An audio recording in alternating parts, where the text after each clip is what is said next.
The Easy, boy. It's veterinarian's okay. hands were We're just shaking gonna when she stand right grabbed here. the phone. Her voice Settle dropped down to a now. whisper as she spoke into the receiver. Good dog. He bit through the muzzle. Not at us. At himself. This dog is trying to finish what the enemy started. This is the story of Titan, a 90-pound German Shepherd who served with Navy SEALs in the most dangerous combat zones on Earth. A dog who saved countless lives. A dog who watched his handler die in an explosion that should have killed him too. And now, a dog who refused to let anyone save him. Until a stranger walked through the door. A man the military had declared dead 14 months ago. A man who knew a secret code that no training manual had ever recorded. What happened next would leave an entire veterinary staff in tears and force one broken Marine to confront the promise he made on the worst night of his life. Before we go any further, I need to ask you something. If stories about loyalty, sacrifice, and the unbreakable bond between soldiers move you the way they move me, take a moment right now to subscribe to this channel. Hit that notification bell so you never miss these stories. Drop a comment below telling me about a dog or a veteran who changed your life. And if this story touches your heart, share it with someone who needs to hear it. These stories matter. The people and animals in them deserve to be remembered. Now, let me tell you what happened at the Warrior Canine Connection facility in Brookville, Maryland. It all started on a Tuesday morning in late October. The leaves outside the facility had turned amber and gold, but inside Kennel Block 7, there was no color. No warmth. Just concrete walls, fluorescent lights, and the heavy silence of a place where hope came to die.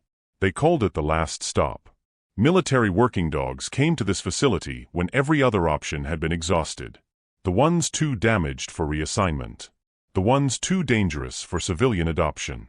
The ones whose invisible wounds ran so deep that no amount of training or therapy could reach them. These were the forgotten warriors, the four-legged soldiers who had given everything to their country and received nothing but nightmares in return. Dr. Amanda Chun had worked at the facility for 11 years. She had seen hundreds of traumatized dogs pass through these kennels. She had witnessed miraculous recoveries and heartbreaking failures. She thought she had seen everything war could do to a canine mind. She was wrong. Titan arrived 3 weeks earlier from Naval Amphibious Base Coronado in California. His transfer file was unlike anything Dr. Chun had encountered in her career. Half the pages were redacted with thick black ink, classified information hidden behind government stamps. The other half contained unit designations and mission codes that made her civilian staff uncomfortable just reading them aloud. But it was the dog himself that haunted her. He wouldn't bark. He wouldn't growl. He wouldn't show any of the typical signs of aggression or fear that traumatized animals usually displayed. Instead, he just sat in the corner of Kennel 7, his massive frame pressed against the cold concrete wall, his dark eyes fixed on something no one else could see. He was looking at ghosts. The wounds mapped across his body told a story that no document could fully capture. Shrapnel scars decorated his flanks like cruel constellations. A ragged line across his muzzle showed where something sharp had nearly taken his face. Burns along his left side had healed in twisted, unnatural patterns that made the technicians wince every time they saw them. But those were just the wounds you could see. The deeper damage lived behind those dark, empty eyes. In the way his ears would swivel toward sounds that weren't there. In the way his muscles would tense at phantom explosions. In the way he had stopped eating 3 days ago, as if he had made a decision that no human would be allowed to change. The shrapnel fragments near his spine are migrating, Dr. Chun explained to the Marine Corps liaison during their morning call. If we don't operate within 72 hours, he loses the use of his hind legs permanently. He'll never walk again. She paused, watching through the observation window as Titan lay motionless in his corner. Fresh blood spotted the bandages around his torso where he had been tearing at his own wounds during the night. But we can't sedate him. Every time someone approaches with a muzzle, he doesn't fight. He doesn't flee. He just stops. His heart rate drops. His breathing slows. It's like he's willing himself to shut down. The liaison's voice crackled through the phone. "What are you saying, Doctor?" Dr. Chun closed her eyes. "I'm saying this dog has decided to die. And I don't know how to stop him." 7 specialists had attempted contact with Titan over the past 3 weeks. Retired Navy SEAL handlers with decades of experience. K-9 behavioral experts from military bases across the country. Even a chaplain who had worked with combat dogs in Afghanistan and Iraq. Every single one of them failed. The SEAL handler lasted 4 minutes before walking out, shaking his head. "There's nothing left inside that animal," he said. "Whatever Titan used to be, it died overseas." The behavioral specialist from Fort Benning wrote a report that recommended euthanasia. "This dog has rejected human connection entirely," she concluded. "Further intervention may only accelerate his psychological deterioration." The chaplain tried scripture, soft words, patient silence. Titan's only response was to stop eating altogether. Dr. Chun was running out of time, running out of options, running out of hope. That's when she noticed it. She had read Titan's file dozens of times over the past 3 weeks. She knew every page, every redaction, every cryptic military abbreviation. But somehow, she had missed 3 words scrawled in faded handwriting in the margin of the final page. 3 words that hadn't been there before. Or had they been there all along, waiting to be found? She leaned closer to the paper, squinting at the almost illegible script. "Find Marcus Coleman." Her fingers moved to her keyboard. She pulled up the military personnel database. She typed the name. The result made her blood turn to ice in her veins. Sergeant Marcus Cole Coleman, United States Marine Corps. Status: killed in action. Location: northern Syria. Date: 14 months ago. Dr. Chun stared at the screen. Then she stared at the security monitor showing the facility's front parking lot. Because there was a man standing next to a dust-covered pickup truck with Texas plates. A man whose military ID bore the name Marcus Cole Coleman. A man who should have been dead for over a year. And he was walking toward her building right now. The pickup truck had Texas plates and a Purple Heart license frame coated in dust from 1,800 miles of American highway. The engine ticked as it cooled in the autumn air, the only sound in a parking lot that had gone completely still. Dr. Amanda Chun watched through the lobby window as the driver's door opened slowly. Not hesitantly. Deliberately. The kind of careful movement that belongs to a man whose body had learned long ago that sudden motion attracts bullets. Marcus Cole Coleman stepped onto the pavement with the weight of a soldier who had walked through fire and somehow kept walking. His boots hit the ground with purpose. His eyes swept the parking lot once, twice, 3 times, cataloging exits and sightlines before his conscious mind even finished the thought. It was automatic. Instinctive. The scanning pattern of a man who had spent years in places where complacency meant death. He didn't look like a hero. He looked like a man who had been buried alive and clawed his way back to the surface, only to find that the world above ground wasn't much better than the darkness below. 3 tours in Helmand Province, Afghanistan. 2 Bronze Stars for valor under fire. 1 devastating ambush outside a village whose name turned to ash in his mouth whenever he tried to speak it. The medical discharge papers folded in his glove compartment cited traumatic brain injury, but those papers didn't tell the real story. They didn't mention the 37 names tattooed in small, careful letters down his left forearm. 1 name for every man he couldn't save. 1 name for every ghost that visited him in the hours between midnight and dawn. They didn't mention the way he woke up swinging at shadows, his fists connecting with empty air while his mind fought enemies that existed only in memory. They didn't mention Ryan. Marcus walked toward the facility entrance, and the security guard behind the front desk straightened in his chair. There was something about the way this man moved that commanded attention. Not aggression. Something deeper. The quiet authority of someone who had seen the worst humanity could offer and refused to look away. The guard studied the military ID Marcus placed on the counter. His eyes narrowed. He looked at the card, then at Marcus, then back at the card. "Sir, there's a problem with your identification." Marcus waited. "According to our database, you're deceased. Killed in action, Syria, 14 months ago." Marcus didn't blink. Clerical error. That's one hell of an error. I've had worse. The guard didn't know how to respond to that. Something in Marcus's voice suggested that statement wasn't an exaggeration. Dr. Chun appeared in the lobby before the situation could escalate further. She had been watching from around the corner, trying to compose herself, trying to understand how a dead man could be standing in her facility requesting access to the most dangerous dog in her care. "Mr. Coleman." She extended her hand. "I'm Dr. Amanda Chun. I run the rehabilitation program here." Marcus shook her hand. His grip was firm but not aggressive. His palms were calloused from years of handling weapons, but there was a gentleness beneath the roughness that surprised her. I appreciate you seeing me without an appointment, document. I appreciate you coming. But I have questions. A lot of them. I imagine you do. Your military record says you died in Syria. The same operation that killed Staff Sergeant Ryan Mitchell. The same explosion that wounded Titan. At the mention of Ryan's name, something flickered behind Marcus's eyes. A shadow passing over deep water. Pain that had been pushed down so many times it had become part of his foundation. Like I said. Clerical error. Mr. Coleman, I need more than that. I need to understand how you knew about Titan. His location isn't public. His condition isn't public. Even his name was classified until last week. How did you find us? Marcus was quiet for a long moment. When he spoke, his voice came out like smoke from an old firefight. Low. Heavy. Carrying the weight of things that shouldn't be spoken in daylight. I saw a photograph.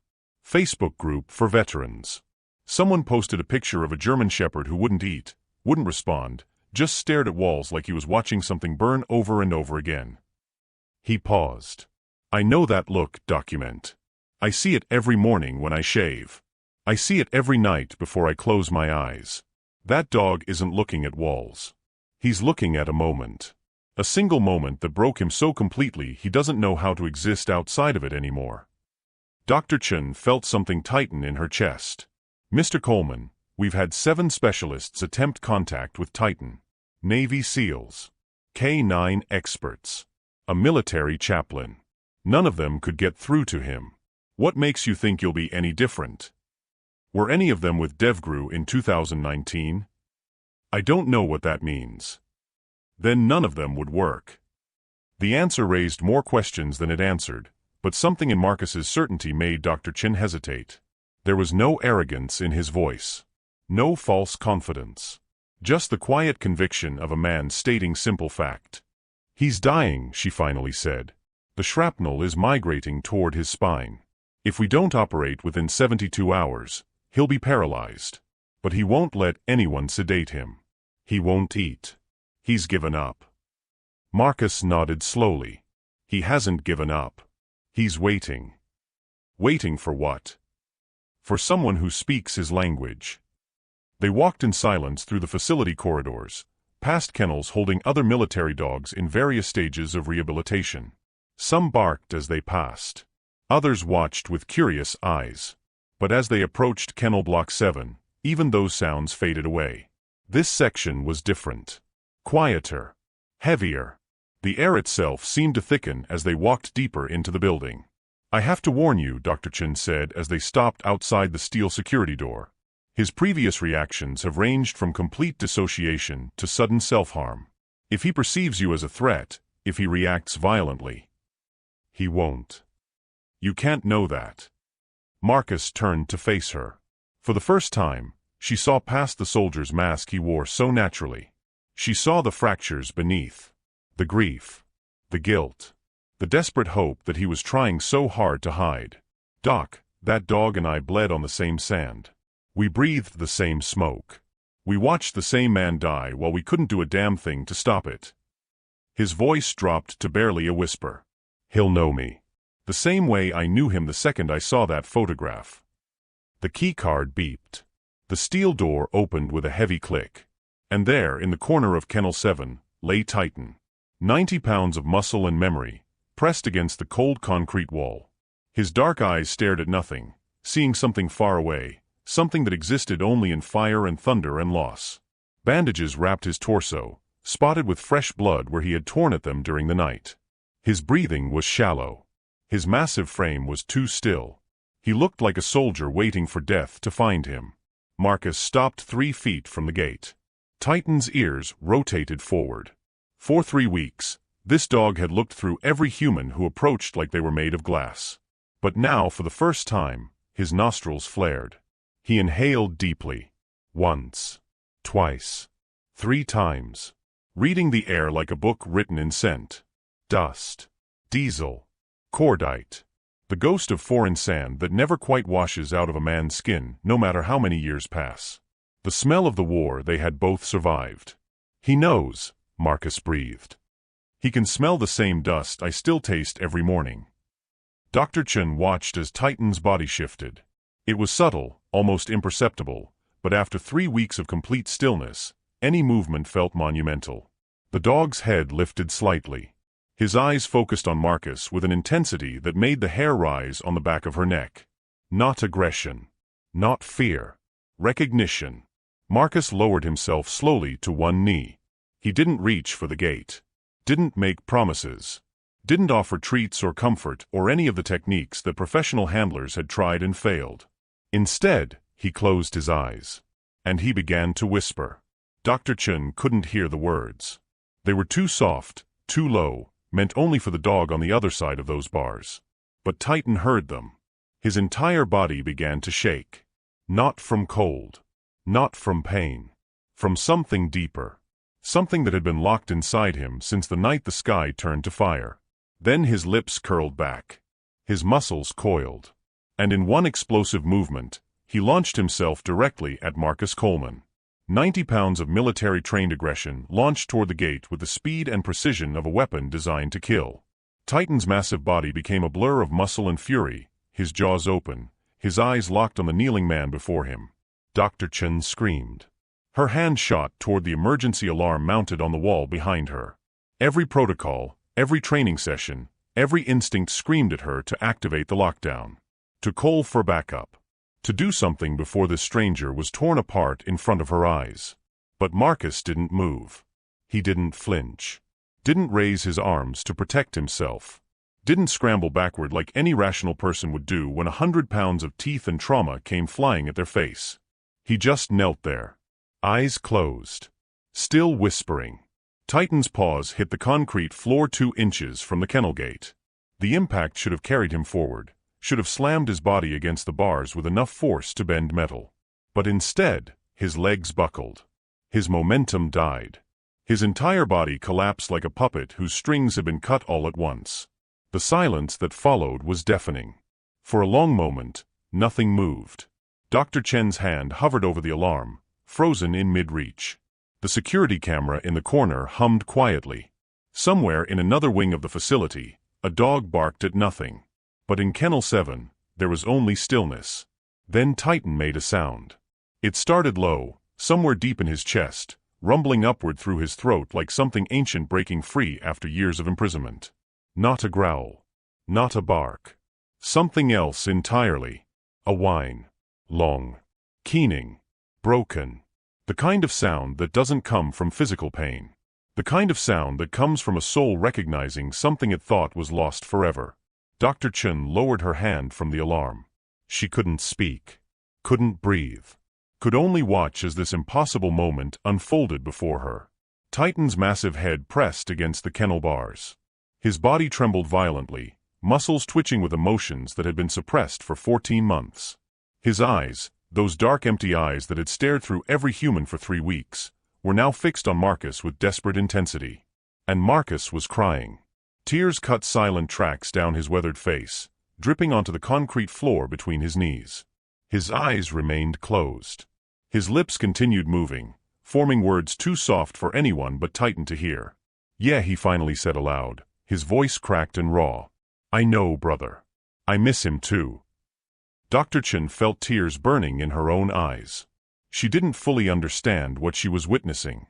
Didn't know what those whispered words meant or why they had such power over this broken animal. But she knew, with absolute certainty, that she was watching something sacred. Something that went far beyond training or technique.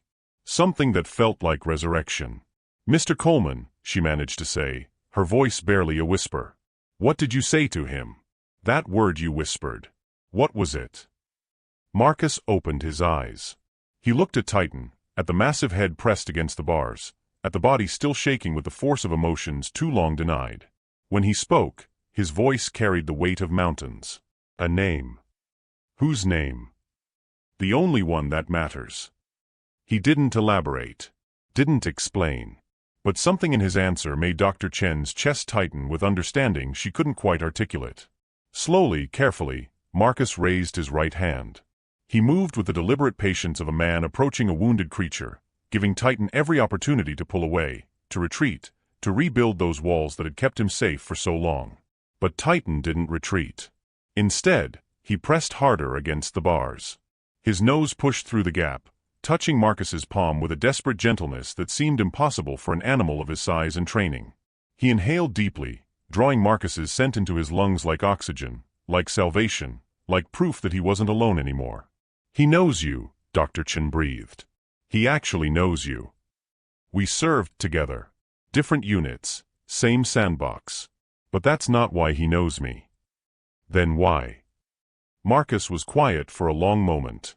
His hand remained pressed against Titan's nose, their connection bridging the gap between man and animal, between past and present, between two soldiers who had survived the same hell.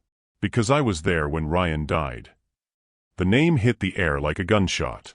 Ryan. Staff Sergeant Ryan Mitchell. Titan's original handler. The man whose name appeared in the redacted sections of Titan's transfer file. The man who had been killed in the same Syrian explosion that had wounded this dog and supposedly killed Marcus Coleman. Ryan Mitchell was Titan's handler, Dr. Chen said slowly, pieces of the puzzle beginning to connect. The reports said they were inseparable, that their bond was unlike anything the unit had ever seen. The reports didn't say the half of it. Marcus's voice grew distant, his eyes losing focus as memory pulled him backward through time. Ryan trained Titan different than the other handlers trained their dogs. Not just commands and protocols. He trained him with trust, with patience, with love. Spent hours talking to that dog like he was a person, like he was a brother. He paused. And somewhere in all those hours, all those quiet moments between missions, Ryan created something that wasn't in any manual. A secret recall code. A word that meant more than any command. A word that meant family. Dr. Chen thought about the word Marcus had whispered. The word that had stopped Titan mid-lunge. The word that had cracked open something that 3 weeks of professional intervention couldn't touch. "Mitchell," she said softly. "You said Mitchell." Marcus nodded. Ryan's last name. But to Titan, it meant something else. It meant safety. It meant home. It meant that whoever spoke that word was part of Ryan's circle, part of his family. "And you knew this because I was there when Ryan taught him." We were pinned down outside a village called Tal Abayad. Firefight had been going for 6 hours.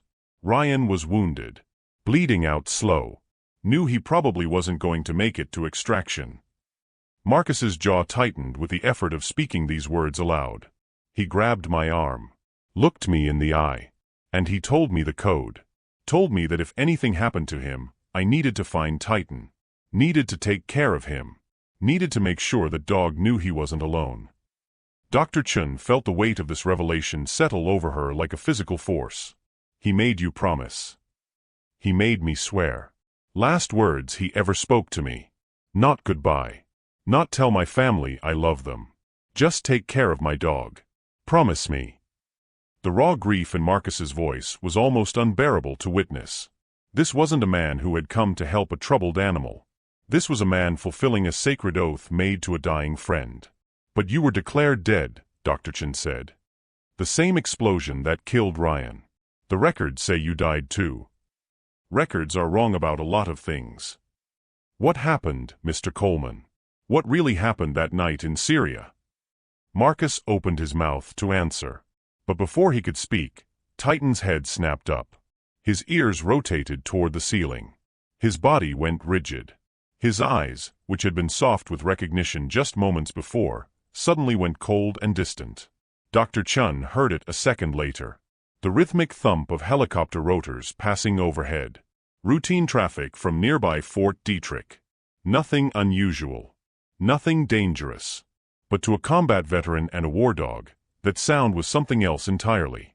It was the sound of the night everything burned. Marcus's hand shot to his hip, reaching for a weapon that hadn't been there in over a year. His eyes went glassy. His breathing stopped.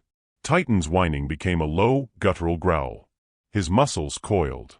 His body pressed against the back wall of the kennel as if trying to push through concrete to escape. They were both gone. Both trapped in the same memory. Both reliving the moment that had broken them. Dr. Chun watched helplessly as two soldiers spiraled into the same nightmare simultaneously. She didn't know what to do. Didn't know if there was anything she could do. And then, in the middle of that shared hell, something impossible happened. Marcus's hand, still trembling at his side, slowly extended toward the kennel gate. Titan's growl faded. His body shifted.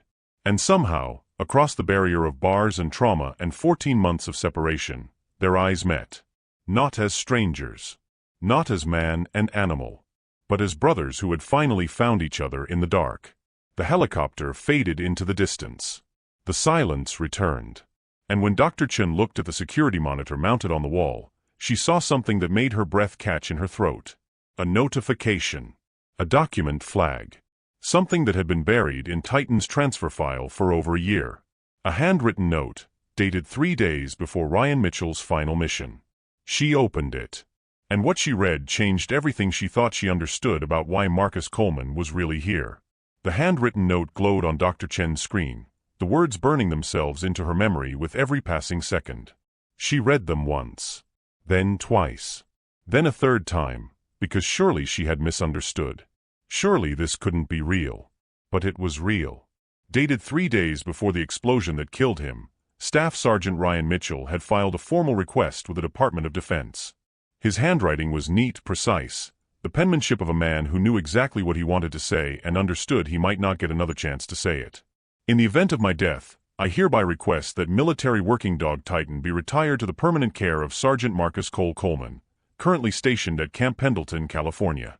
Marcus is the only person who will understand what Titan has been through. They saved each other once before, in a compound outside Aleppo when everything went wrong. They will save each other again. I am certain of this. Some bonds cannot be broken by distance or time or even death. Please honor this request. It is the last thing I will ever ask. Below his signature, Ryan had added one final line. Brothers eternal. Dr. Chun stared at those 2 words until they blurred through her tears. Brothers eternal.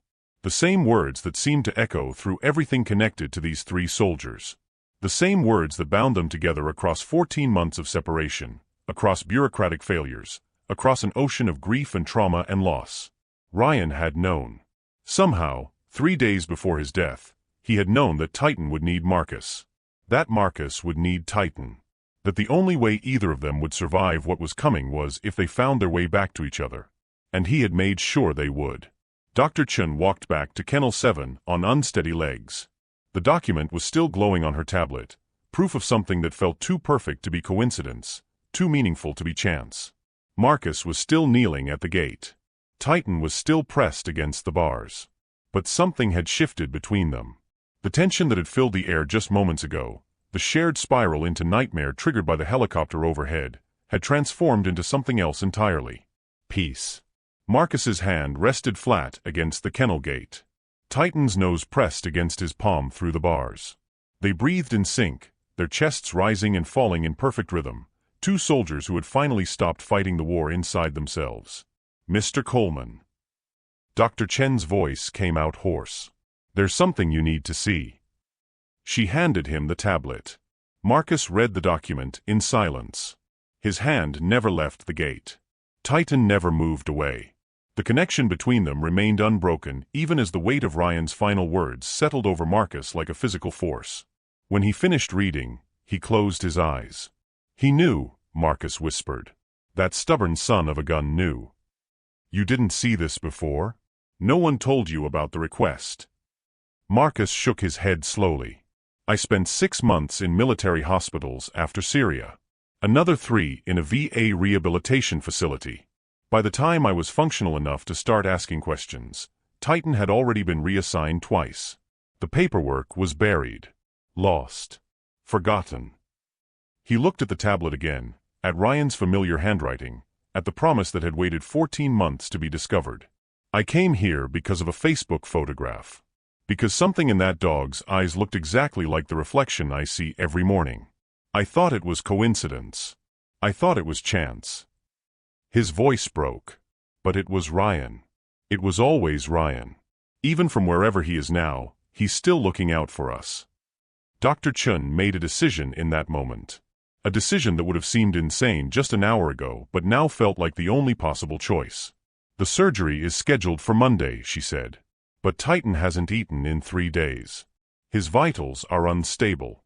We need him calm and nourished before we can operate safely." She took a deep breath. "I'm authorizing you to stay in the facility. Full access to Kennel 7. If anyone can get him to eat, to rest, to trust again, it's you." Marcus nodded. "I'm not leaving him. Not now. Not ever again." The days that followed were unlike anything the staff at Warrior Canine Connection had ever witnessed. Marcus didn't push, didn't rush, didn't try to force healing on a timeline that suited human convenience.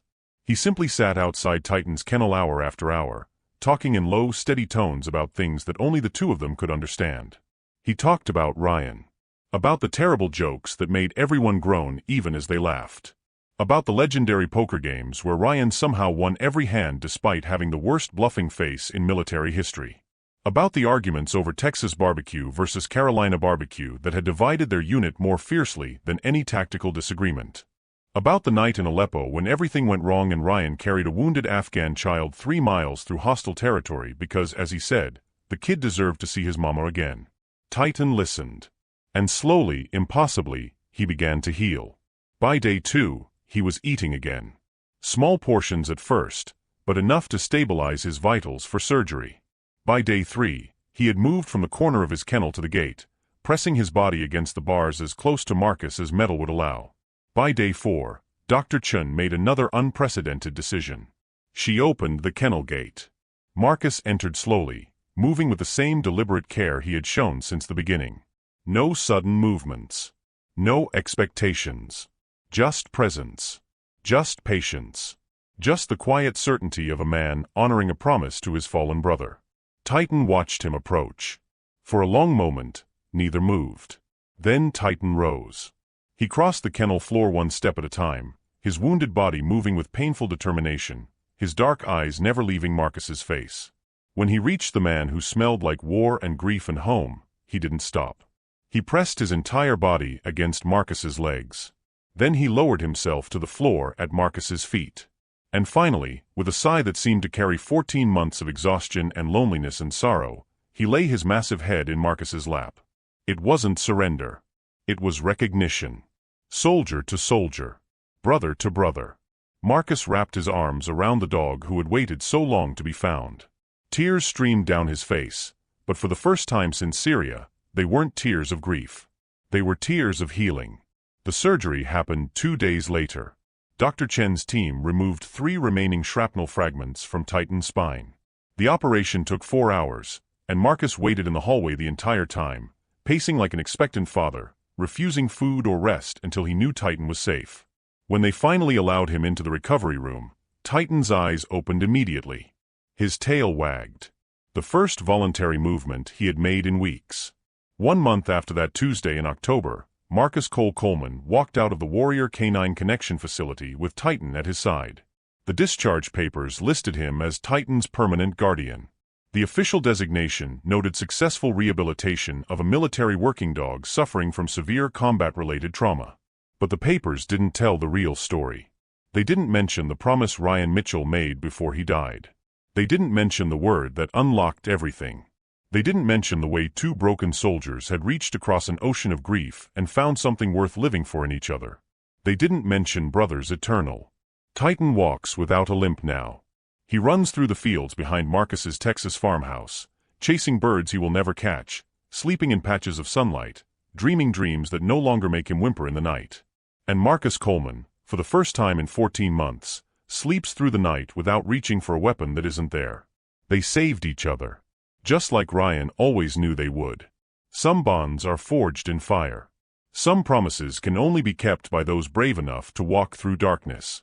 And some stories remind us that loyalty, sacrifice, and love are stronger than death itself. If this story moved you, I need you to do something right now. Hit that subscribe button and join this community of people who believe these stories deserve to be told. Click the notification bell so you never miss another moment like this. Drop a comment below and tell me about a veteran, a service dog, or a bond that changed your life. Share this video with someone who needs to be reminded that healing is possible, that hope survives, and that Brothers Eternal means exactly what it says. These warriors gave everything for us. The least we can do is remember them. Until next time, take care of each other. The way Ryan took care of Marcus. The way Marcus took care of Titan. The way we should all take care of each other.